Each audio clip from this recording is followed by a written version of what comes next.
E dopo tanto bere, accompagnato da un ottimo prosciutto di Montagnana DOP, abbiamo Mastro Salumaio, che non si chiama Brianza come vorrebbe il logo del suo prosciuttificio, ma ha tutto un altro nome e porta un po' fuori strada.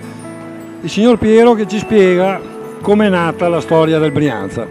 Il nome Brianza è il cognome dell'azienda, per cui subito uno pensa alla Lombardia, invece è il cognome vero e proprio. Abbiamo messo a puntino l'ultima creatura, diciamo, che sarebbe il prosciutto dolce. Essendo in zona montagnana abbiamo pensato di introdurre questo prodotto che chiude tutta la gamma degli articoli che noi andiamo a produrre. È un prosciutto di 18 mesi quello che stiamo assaggiando, la dolcezza, la fragranza è la sua qualità principale. Oltre al prosciutto, bisogna dire che questa azienda, che vanta quasi antiche, se non vecchie tradizioni norcine, produce anche altri ottimi prodotti.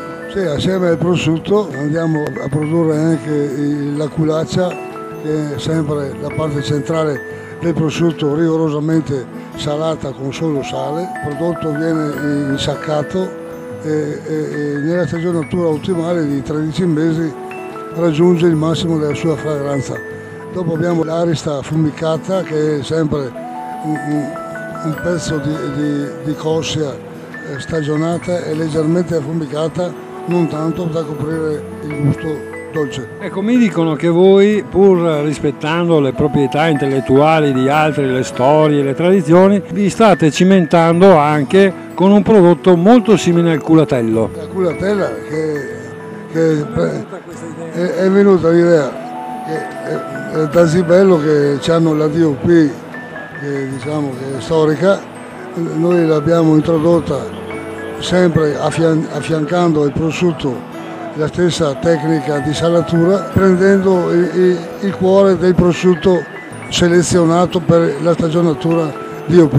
Questo naturalmente è un prodotto che sta riscuotendo un notevole successo.